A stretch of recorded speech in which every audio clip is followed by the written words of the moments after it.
አርሰናል ወልቭስን በማሸነፍ መሪነቱን አስቀጥሏል። ሊቨርፑልም ብራይተንን በሜዳው 2-0 በማሸነፍ ለቡድን መንፈስ አቅም የሚፈጥርለትን ድል አስመዝግቧል። ሰላም ውድ የፉትቦል ማዕድ ተከታዮች እንዴት አላችሁ? ፉትቦል ማዕድ ዘውትር ወደ እናንተ በእግር ኳስ አጫጭር መረጃዎችና ፕሮፋይል ነክ በሆኑ ጉዳዮች እየደረሰ ይገኛል። አሁንም በእንግሊዝ ፕሪሚየር ሊግ 16ኛ ሳምንት ጨዋታዎች ቅድመ ጨዋታና ድህረ ጨዋታ ዳሰሳ ወደ እናንተ ልንደርስ መጥተናል። በቅድመ ጨዋታ ዳሰሳችን ማንቸስተር ሲቲ ነው የምናነሳው። ማንቸስተር ሲቲ ከክሪስታል ፓላስ የሚያደርጉት ጨዋታ ይጠበቃል። በእንግሊዝ ፕሪሚየር ሊግ 16ኛ ሳምንት መርሃ ግብር ማንቸስተር ሲቲ ከክሪስታል ፓላስ የሚያደርጉት ጨዋታ ይጠበቃል። ቀን 11 ሰዓት ላይ በክሪስታል ፓላስ ሜዳ ሲልቨርሃረስ ፓርክ በሚደረገው ጨዋታ ማንቸስተር ሲቲ ወሳኝ ድል በማስመዝገብ ከመሪው አርሰናል ጋር ያለውን የነጥብ ልዩነት ለማጥበብ ወደ ሜዳ ይገባል። በሊጉ የደረጃ ሰንጠረዥ ማንቸስተር ሲቲ 31 ነጥብ በመሰብሰብ ሁለተኛ ሲሆን ክሪስታል ፓላስ ደግሞ በ26 ነጥብ አምስተኛ ላይ ተቀምጧል። ትናንት ምሽት በሊጉ ግርጌ ላይ የሚገኘው ወልቭስን 2-1 የረታው አርሰናል ነጥቡን 36 በማድረስ መሪነቱን ማጠናከሩ ይታወቃል።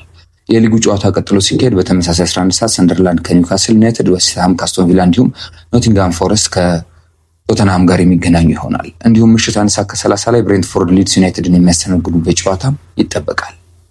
ውድ ተመልካቾች አሁን ደግሞ ትላንት ምሽት አርሰናልና ሊቨርፑል ያሸነፉበትን ድራማዊ ጨዋታ የታየበትን ግጥሚያዎች እንዳስሳለን። አብሮነታችሁ በድጋሚ ያለየን። ፉትቦል ማዕድን በዩቲዩብ በፌስቡክ እና በቲክቶክ ታገኛላችሁ። ላይክ፣ ኮሜንት፣ ሰብስክራይብ፣ ሼር ማድረጋችሁንም እንዳትረሱ። በ16ኛ ሳምንት የእንግሊዝ ፕሪሚየር ሊግ አርሰናል የሊጉ ግርጌ ላይ የሚገኘውን ወልቭስን 2-1 አሸንፏል። በኤሚሬትስ በተደረገው ጨዋታ የወልቭሱ ግብ ጠባቂ ሳም ጆንስቶንስ እና ተከላካዩ ሞስኬራ በራሳቸው መረብ ላይ ባስቆጠሩት ግቦች ነው አርሰናል ማሸነፍ የቻለው።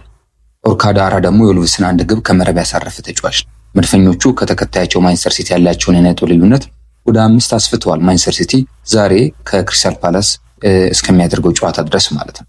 በውድድር ዓመቱ ለ14ኛ ጊዜ የተሸነፈው ወልቭስ አሁንም አንድም ጨዋታ ማሸነፍ አልቻለም። በ2 ነጥብ ብቻ 20ኛ ደረጃ ላይ ተቀምጧል። ታዲያ የዚህ ጨዋታ ሙሉ 90 ደቂቃ ትዕይንት ምን ይመስል ነበር? ድራማዊ ጉዳዮች የታዩበት ነው።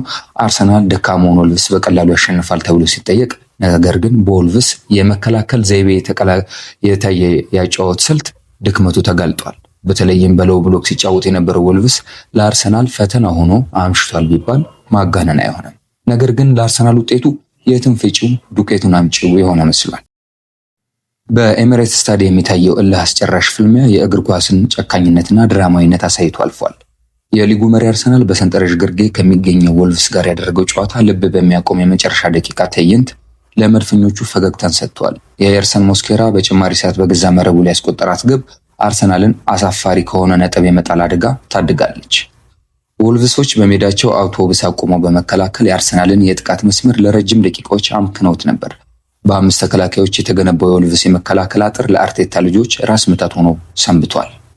የመጀመሪያው ግብ የተገኘውም በጨዋታው ብልጫ ሳይሆን በ70ኛው ደቂቃ ቡካዮ ሳካ ያሻማውን የማዕዘን ምት በበረኛው ሳም ጆንስተን ጀርባ ተገጭቶ ከመረብ ሲያርፍ ነበር። ታዲያ አርሰናሎች ውጤቱን አስጠብቀው ለመውጣት ሲጨነቁ ወልቭሶች በተቃራኒው ጫና መፍጠር ጀመሩ። በ9ኛው ደቂቃም ማቲያስ ሜኒያ ያሻገረውን ኳስ ቶሎ አርኮ ዳሬ በግንባሩ ሲያስቆጥር የኤሚሬትስ ደጋፊዎች ልብን ያቆመ ያህል ነበር ጸጥ የተባለው። ይህ ውጤት ለዋንጫ ተቀናቃኛቸው ማንቸስተር ሲቲ ትልቅ ስጦታ ሊሆን ነበር።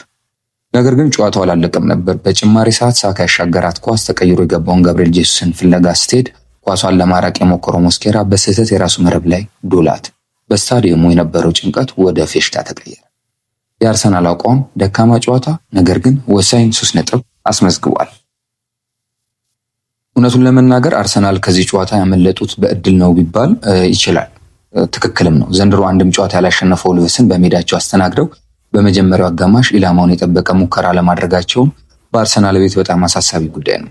በተለይ ሚካኤል አርቴታ ለሊጉ የመጨረሻ ደረጃ ላይ ለሚገኝ ለወልቨርሃምፕተን ወልቭስ የሚመጥን የአሰላለፍ ዘይቤ ይዞ አለመግባት ጫና መፍጠር በሞከረባቸው 15 ደቂቃዎች ለውጥ አለማምጣቱን ተከትሎ ከችኮላ ይልቅ በተረጋጋ ሁኔታ የጨዋታውን ዘይቤ እየተረዱ ወደ ግብነት ኳሶችን ከማሞከርና ለማሸነፍ ከመጣር ይልቅ የመጨናነቅ ሁኔታዎች የታክቲክ ክሽፈት ታይቶበታል። መድፈኞቹ አሁንም ድረስ ተጠቅጥቀው የሚከላከሉ ቡድኖችን ለመስበር እየተቸገሩ እንደሚገኝ በትናንትናው ጨዋታ ተመልክተናል። የቡድኑ የማጥቃት እንቅስቃሴ ፍጥነትና ጥንካሬ ኢንቴንሲቲ የጎደለውም እንደነበረ ልብ ይሏል።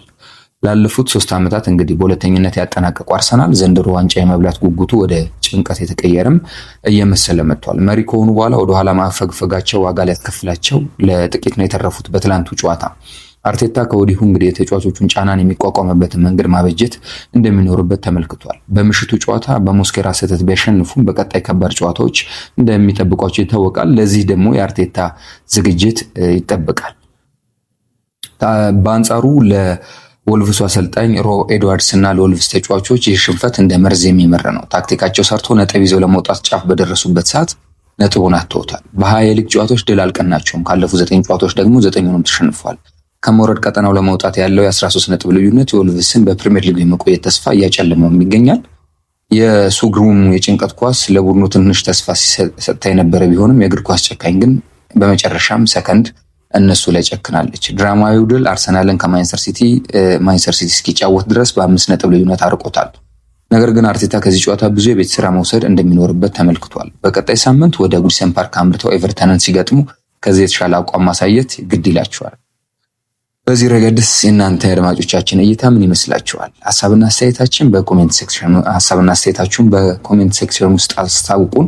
አብሮነታችሁ በድጋሚ ያለ ከጨዋታው መጠናቀቅ በኋላ የአርሰናሉ አሰልጣኝ ዴክላን ራይስ እና ሌሎች አካላት ምን አሉ የሚለውን ብናነሳ መልካም ነው።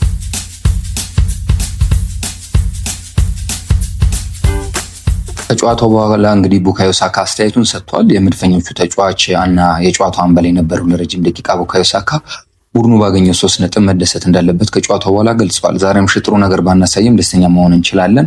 ዋናው ነገር 3 ነጥብ ነው ይዘን መውጣታችን ነው ሲል ነው ቡካዮ ሳካ የተናገረው። አንዳንድ ጊዜ እድል ያስፈልጋል። ነጥቡን አግኝተናል፣ ወደፊት እንጓዛለን ብሏል። ቡካዮ ሳካ በጨዋታው የጨዋታ ኮከብ ተብሎ መመረጥ ችሏል። ሁለቱም ኳሶች መነሻቸውን ከሱ አድርገው ወደ ግብነት መቀየራቸው ይታወቃል። እንግዲህ በጨዋታው ብስጩ ሆኖ የታየው ሚኬል አርቴታም ታክቲኩ አልሰራ ብሎት የታየው ሚኬል አርቴታም ለቴኒቲ ስፖርት በሰጠው መግለጫ አርሰናል ጨዋታውን ተቸግሮ ማሸነፉን ገልጿል። የሆነ ሆኖ 3 ነጥብ ማግኘታቸው ጥሩ ነገር መሆኑን ገልጾ ነገር ግን በቀጣይ ብዙ መከላከልን መሻሻል የሚገባቸው ነገሮች እንዳሉ ተናግሯል። በጨዋታው ወልቭሶች በተለይም ከረፍት በኋላ ምንም አይነት የግብ ሙከራ ሳያደርጉ አንድ በሞከሩት የግብ ዕድል ጎል ማስቆጠራቸው በመከላከል ረገድ ያለብንን ክፍተት ያሳየን ነው። ይሄንንም ማሻሻል አለብን ሲል ነው ሚኬል አርቴታ እንግዲህ ተናገረው። በቀጣይ እንግዲህ አርሰናል ከኤቨርተን ጋር በጉዲሰን ፓርክ እንደሚጫወት ይታወቃል። ለዛ ጨዋታ አርሰናል ምን አይነት ዝግጅት ይዞ ይቀርባል የሚለው ተጠባቂ። ውድ ተመልካቾች ቀጥሎ ደግሞ የምናየው ሊቨርፑል ያሸነፈበትን የመርሲሳይድ ጨዋታ ይሆናል። ሊቨርፑል በሁጎ ኢኪቲኬ ግቦች እንግዲህ ብራይተንን አሸንፏል። በ16ኛ ሳምንት የእንግሊዝ ፕሪሚየር ሊግ ሊቨርፑል ብራይተንን 2-0 አሸንፏል። በአንፊልድ በተደረገው ጨዋታ ሁጎ ኢኪቲኬ ሁሉንም የሊቨርፑል ግቦች ከመረብ አሳርፏል። መሐመድ ሳላ በመጀመሪያው አጋማሽ ተቀይሮ ወደ ሜዳ በገባበት ጨዋታ 1 ለግብ የሚሆን ኳስ አመቻችቶ አቀብሏል። በውድድር ዓመቱ 8ኛ ድሉን ያስመዘገበው ሊቨርፑል በ26 ነጥብ ወደ 6ኛ ደረጃ ከፍ ያለበትን ውጤት ነው ያስመዘገበው። በጨዋታው እንግዲህ የሞሐመድ ሳላን ተቀይሮ በጆ ጎሜዝ መግባት አይተናል። የስንብት ጨዋታ ይመስልም ነበር። የታዩት ነገሮች እነዛን አይነት የሚያሳዩ ናቸው። ነገር ግን የፈርዖኑ መመለስና የኤኪቲኬ ድርብ ተኩሶች የግንባርና የእግር ተኩሶች ሊቨርፑልን በአንፊልድ እንዲደምቅ አድርገውታል። የግብፁ ንጉስ መሐመድ ሳላ ወደ ሜዳ በጉጉት የተጠበቀበትን ምሽት በአሲስት አድምቆት ሁጎ ኢኪቲኬ በ2 ግቦች አሸብርቆ እንግዲህ አርኔ ስሎት የመሩት ሊቨርፑል ብራይተንን 2-0 በመርታት አንፊልድ በደስታ እንዲጥለቀለቅ አድርጓል። የወሳኝ ድል ለቀዮቹ ወደ 6ኛ ደረጃ እንዲሸጋገሩ ያደረገ በሜዳቸው አንፊልድ ከኖቬምበር 4 ወዲህ ለመጀመሪያ ጊዜ ድልም እንዲቀምሱ አስችሏል። ከመሸነፍ የራቁበትን ጉዞም ወደ 5 ጨዋታዎች ከፍ አድርገውታል። እንደምታውቁት ባለፈው ሳምንት በሊድስ ዩናይትድ ጨዋታ ላይ ካስማው አነጋጋሪ ቅሬታና መሐመድ ሳላ ካሰማው አነጋጋሪ ቅሬታና በሻምፒየንስ ሊግ ኢንተር ሚላንን ባሸነፉበት ጨዋታ ከስብስብ ውጪ ከሆነ በኋላ የሁሉም አይን በሳላህ ላይ እንደነበር ይታወቃል። አርኔ ስሎት ፈርዖኑን በተጠባባቂ ወንበር ላይ ቢያስቀምጡትም ተከላካዩ ጆ ጎሜዝ በጉዳት ሲወጣ በ26ኛው ደቂቃ ወደ ሜዳ በመግባት ጨዋታውን ቀይሮታል። ጨዋታው በጀመረ በ46ኛው ሰከንድ የብራይተን ደጋፊዎች ወንበራቸው ላይ እንኳን ሳይመቻቹ ጆ ጎሜዝ ያሻገራትን ኳስ ኢኪቲኬ በአየር ላይ መጥቶ ነበር ከመረብ ያገናኛት። ይህች ጎል የዘንድሮው የፕሪሚየር ሊግ ፈጣኗ ጎል ሆናም እስካሁን ተመዝግባለች። ብራይተኖች ያገኟቸውን ወርቃማ ዕድሎች መጠቀም ተስኗቸው በአሊሰን ቤከር ብቃት እና በራሳቸው ስህተት ተቆጡ። ይህንን የተመለከተው ሊቨርፑል ግን ምህረት አልነበረውም። በ60ኛው ደቂቃም ሳላ ከማዘመት ያሻገራትን ኳስ ማንም ያልጠበቀው ኢኪቲኬ በግንባሩ በመግጨት ነፃ ሆኖ ሁለተኛዋንና የማሳረጊያዋን ግብ አስቆጥሯል።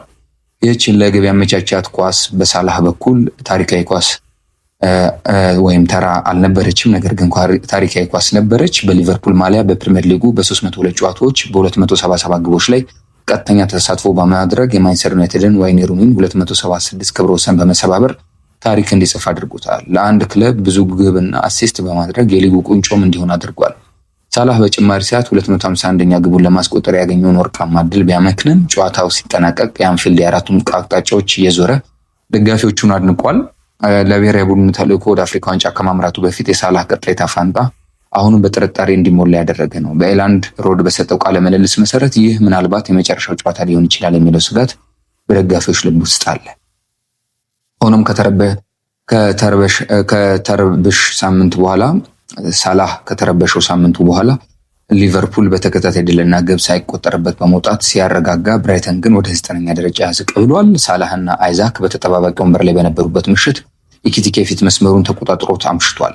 ፈጣን ጎልና ከፍሎሪያን ቨርትስ ጋር የነበረው ቅንጅትም ሊቨርፑል ውድድር ዘመኑ ተስፋ እንዳለው ያመለከተ ነው። የሊቨርፑል ደጋፊዎች በቡድናቸው አቋም እንዴት ነው ወርክታችኋል የሚለውን ሀሳብ በኮሜንት ሴክሽን ውስጥ እንድትገልጹልን እንጠይቃለን። እንግዲህ ሞ ሳላህ ትላንትና ምሽት በጆ ጎሜዝ ተቀይሮ ከገባ በኋላ ጥሩ ጊዜን አሳልፈዋል። ከጨዋታው በኋላ እንግዲህ አስተያየቱን ሰጥቷል። ሳላህ ለ2 ሳምንታት በተከታታይ አይሆንም በማለት በፈገግታ ምላሽ ሰጥቷል። እንግዲህ ለጋዜጠኞች ኢንተርቪው እንዲሰጣቸው ጋዜጣዊ ቆይታ እንዲሰጣቸው በጠየቁት መሰረት ከጨዋታው በኋላ አስተያየታቸውን የሰጡት አሰልጣኝ አርኔ ስሎት ግን ከሳላህ ጋር አሁን ችግር የለም ሲሉ አረጋግጠዋል። ከአፍሪካ ዋንጫ በኋላ እንደሚመለስ ሲፈልግ እንደሆነ የተጠየቁት አሰልጣኙ አዎ ፈልጋለሁ ሲሉ ምላሻቸውን ሰጥተዋል። በአንጻሩ ሞ ሳላህ ግን አስተያየት ለመስጠት ፍላጎት እንደሌለው ኢኪቲኬ በበኩሉ ጨዋታው ምርጥ ነው ለማለት ያዳግተኛል ሲል ተናግሯል። ጨዋታው ምርጥ ነው ብዬ መጥራት አልችልም፣ ተጨማሪ ግቦችን ማስቆጠር እችል ነበር ሲል ነው የተናገረው። ሃትሪክ ለመስራት አልሜ ነበር፣ ነገር ግን ሌላ ቀን አድርገዋለሁ ሲል አስተያየቱን ሰጥቷል። እንግዲህ በማሸነፋቸው ደስተኛ እንደሆኑ ነው የተናገረው። ወደ ተመልካቾች ፉትቦል ማዕድ በእንግሊዝ ፕሪሚየር ሊግ 16ኛ ሳምንት ወደ እናንተ የደረሰበት ጥንቅር ይህን ይመስላል። ዛሬ ማንቸስተር ሲቲ ከክሪስታል ፓላስ የሚያደርጉት የእንግሊዝ ፕሪሚየር ሊግ የዕለተ ሰንበት ጨዋታ ተጠባቂ ነው። መርሃ ግብሩን እንድትከታተሉ ግብዣችን ነው። ኮፒ ሊንክ፣ ሼር፣ ላይክ እያደረጋችሁ ፉትቦል ማዕድንም እንድታገዙ በድጋሚ ጠይቃለሁ። መልካም ቀን፣ ሰላም ነው። መልካም የጨዋታ ቀን ይሁንላችሁ።